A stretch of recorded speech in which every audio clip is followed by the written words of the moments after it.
New news! What does this mean? Does it change the way we're supposed to think about the coronavirus? The short answer is yes. Today I'll first talk about what the new news is, what it says, what it doesn't say, and finally why it impacts what we should do about the coronavirus pandemic. There was some new news last month about a possible case of coronavirus December 27th in France. After the coronavirus pandemic, researchers investigated earlier viral samples that were unknown. A man named Amarouche Hamar, a fishmonger in his 40s from Algeria, visited a hospital in France December 27th, complaining of chest pains, trouble breathing. The doctor said he had a viral pneumonia and gave him antibiotics. Huh? That's strange. The thing is, for viruses, we don't give antibiotics because they don't treat the virus. Let's look at it in more detail. It seems like the doctor said he was very sick because he was coughing up blood. They said it's not the normal flu. I have to say this is not entirely correct. Most people get scared by people coughing up blood. It's called hemoptysis, but it could just be from coughing a significant amount of time. My roommate in medical school started coughing up blood, but he had been coughing already for a month, so it was natural to be expected, though it's worrisome because in medical school you presume you're exposed to diseases like tuberculosis, which could present like that. But when someone's very sick, even though you think it is a virus, we often give antibiotics just in case. He's admitted to hospital, a 40-year-old man, so it means he must be pretty ill because young people usually do fine with pneumonias. And he later was admitted to ICU, so yes, he was pretty ill. The doctors concluded it may just be some virus we haven't discovered. When you actually do testing for respiratory viruses, we do something called an RVP, respiratory viral panel. This one is from Genmark and it tests for 14 different viruses, different types and subtypes. Influenza is flu, respiratory syncytial virus is RSV, which is important to know for children, they can get bronchiolitis. Adenovirus, rhinovirus are common causes of the cold. When the doctor said it was an unknown virus, though, I'm not exactly sure what they meant. It might not be on their test, but there's many different tests. That one tested for 14 different viruses, but if you look at the University of Michigan, they do a test with 16 viruses and 3 bacteria. Huh. They have something called a coronavirus here as well, but this is a different coronavirus than the novel 2019 coronavirus. So we actually could test for many types of viruses, and a research laboratory can do even more than a hospital. When I tell my patients they have a viral infection but we don't know what it is, I don't say it's a known virus, I just say we don't know. There's literally millions of viruses, we only test for a small fraction of them. So when the French doctor said we haven't discovered it yet, I don't think they meant it was a new virus, but just that they didn't know which virus it was. I didn't think there was bigger implications than that, like it was the new novel 2019 coronavirus. However, others have voiced skepticism, saying it may not be correct, it may be lab contamination, because it's only 1 out of 14 samples that tested positive for this new coronavirus, and Professor Ball says it may just be contamination. So the patient didn't have initially, somehow got into the sample and running tests and coronavirus got reported out. It's not a direct process. See, normally you quit going from the patient, getting a sample, getting to the lab, but now it's been months literally since December and a lot of stuff could have happened. If you look at this cookie, between the time it's baked and when it's supposed to be given to the mom, a piece may go missing. The little girl may have been tempted and just ate a piece. That's the same idea as contamination. Somebody else laid their hands on it. Another virus got into the sample that wasn't originally there. The Italy study that we're talking about today, however, has no such issues. It's very well done in a laboratory setting because I presume nobody likes to keep their sewage at home. I also presume sewage is a substance or medium that's very well cared for, shall we say. Nobody wants to touch it. You have biohazard precautions. So people would have much less contamination. Now we'll review the facts about this article. First of all, we should note that Spain already had a study showing virus in their wastewater in mid-January. So having it that early isn't impossible. They already showed it in Spain. In the wastewater in October and November, they found no traces of the virus. Because if the virus were there a long way before we knew about it, there might be something fishy here. But December 18th, the water from Milan and Turin showed virus. December 18th. Way back before anybody knew about the novel coronavirus. To know how this impacts our understanding of the coronavirus pandemic, we have to go to China and look at the initial timeline of events back in December 2019. It's thought that patient 0 was found December 1st, but it's very strange. He's an elderly gentleman in his 70s with Alzheimer's. His family was unaffected. He hadn't been to the wet market. There's no linkage between him and any other cases. December 16th was when the first admission to hospital was documented. December 24th, when everything got started, they took a bronchoalveolar lavage, samples sent to a private lab to do some genetic sequencing. Bronchoscopy is taking a look at the lungs with a camera, just like colonoscopy is taking a look at the colon with a camera. Scoping means camera or looking. To get a sample, they usually squirt some liquid into the lungs and suck it back up, and that's called lavage for washing. Together, it's called bronchoalveolar lavage. December 26, a few days later, Dr. DrSean sees an elderly couple with strange CT scans, also does a quarantine for them. December 27th, while she's still seeing this couple, the results come back from the bronchoalveolar lavage specimen showing a new type of coronavirus. And the next few days, everything gets kicked off. Dr. Wen Liang enters the picture, having sent out a group message saying to beware of this new type of virus, similar to SARS. He sent out December 30th. December 31st, the WHO is notified about this by China. So if this was just getting discovered in China in December, how could it be there in Italy in December as well? One possibility is that it hopped the species bridge in Italy as well, around the same time. If you think about brilliant ideas like the telephone, it actually didn't come from a single person. Multiple people had the same idea. Scholars say Johann Reis and Antonio Meucci are the real inventors of the telephone, not Alexander Graham Bell. But it's not as easy for a virus to change hosts. To shift from a living creature in one animal to a living creature in another animal requires many mutations, and they have to not be so severe that the virus dies. They do mention here that RNA viruses have a high mutation rate, so it seems like they're known more to shift hosts. Guess what? The coronavirus is an RNA virus, but it still seems highly unlikely that would have happened independently, once in Italy and once in China.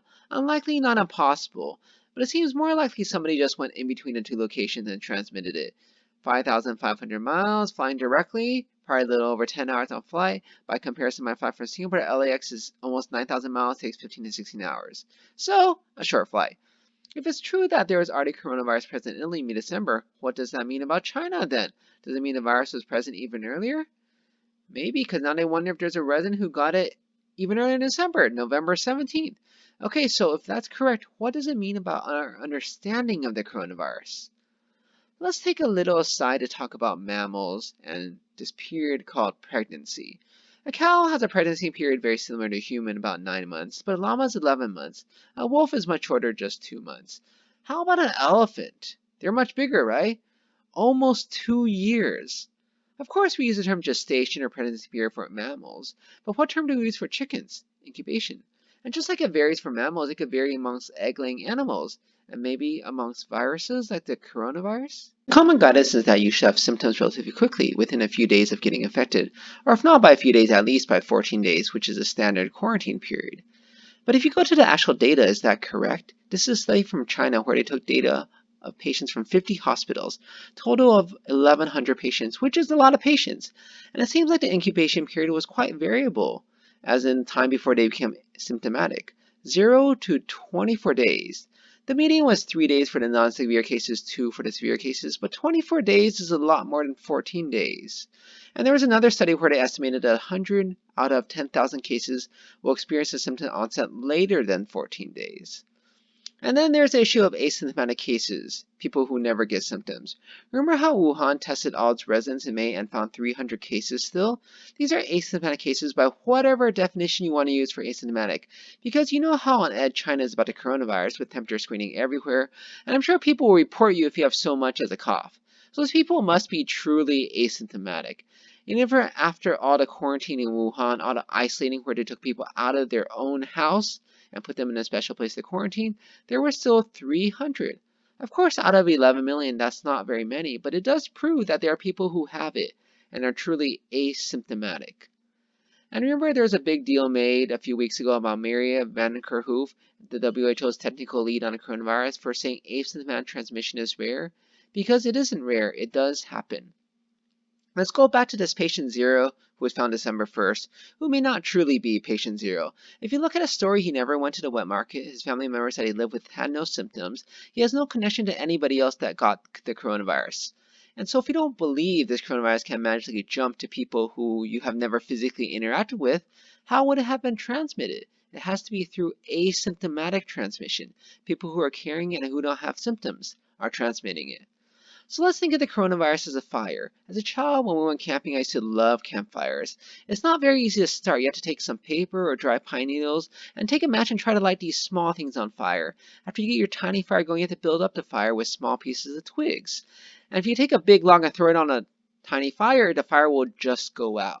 So you have to finally build up to a medium-sized fire. When that's established, then you could put the big log on. And your fire is big enough so it won't go out. It'll take a long time to light the big log on fire, but once it's lit on fire, it will stay on fire, and you don't have to do much maintenance anymore. You have a campfire that's going.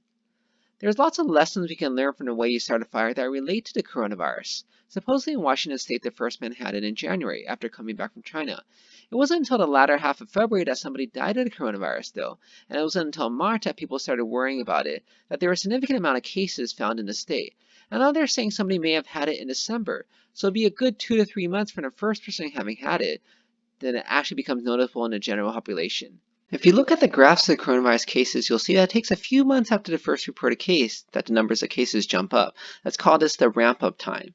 And it makes sense, like a fire. You may have one spark initially, but that one spark is not going to light much on fire. It can't even light a twig on fire. It has to light something small, something tiny, maybe similar to its own size. A small piece of paper, a pine needle. But let's say it manages to light a small piece of paper on fire, then more and more sparks and embers can be created. They can create more and more until finally the fire becomes bigger, big enough to see from far away.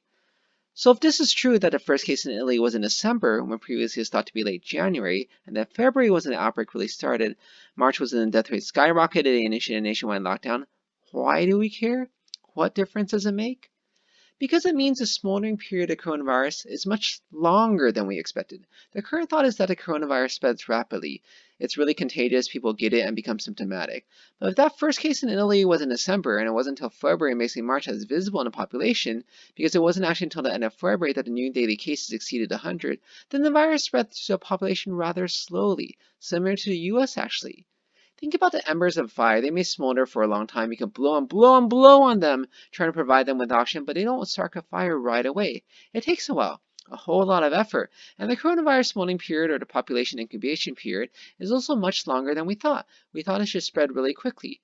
The Imperial College of London did a lot of modeling and came with the famous curve that we all know. If you look at the curves, they go up very sharply. From the first few cases to many cases, it took less than a month. But what if it were to take 2 months or 3 months? Just something good to know? Let's go back to the embers again. Yes, it takes a lot of work to get them light on fire. They don't start quickly, but guess what? They don't go away quickly either. That's one important thing we learn as kids when playing with fire. My dad always told us you have to make sure you put out every little ember in a fire.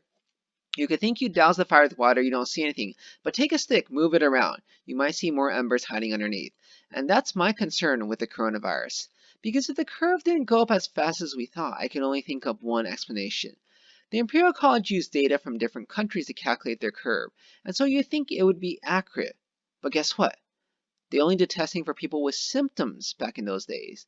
They did not test asymptomatic people.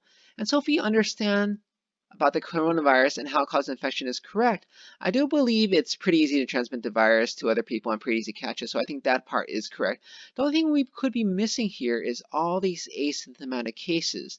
They're the reservoir, the embers that were there and still are there. And even though we say these are unprecedented times, I think we could use some basic principles of infection.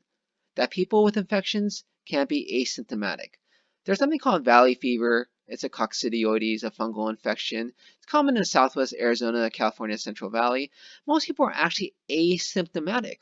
Only 40% have symptoms, but those people who have symptoms can be very ill. I treated a man in his 20s who had it. He was really sick. His heart rate goes up to the 150s. He has a fever multiple times a day. We were already giving him the best therapy we had.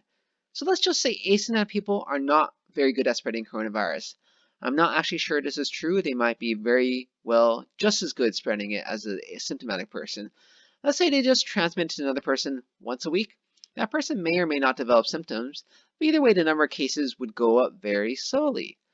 Let's say every now and then the virus hits the jackpot, a host like Typhoid Mary, a super spreader, somebody who has no symptoms and lives happily together with the virus. The virus can't replicate itself well inside the body. The person can feel absolutely fine because the virus doesn't bother her.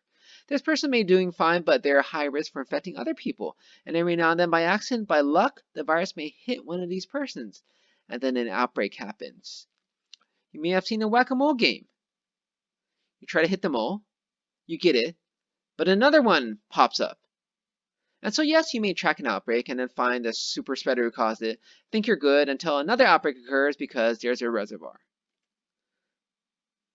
Because the embers are still there, the asymptomatic carriers are still present, holding the virus. And the virus is just hiding there, not alive, not dead, just waiting to spread to another person. As we all know, this virus seems to be here to stay. What can we do? How exactly does it infect people? How long does it stay on surfaces outside of the human body? These are all very good questions. I'm researching that now. I'll discuss these things later in future talks. So with a gazelle gracing our final slide, I'll summarize what we learned today. The new news was that the first cases in Italy were in December, so the coronavirus may have been longer than we expected, which means that from the time a case is present in the country to an outbreak, there's a span of multiple months, 2 or 3. The coronavirus may have a prolonged incubation period in a person, up to 24 days per study in China, and also in the population it may spread slower than we thought as well. This is worrisome because it means there is a reservoir in the population of asymptomatic carriers. Next time, we'll talk about how the coronavirus can be transmitted and what precautions are science-based and which aren't. Thank you for listening.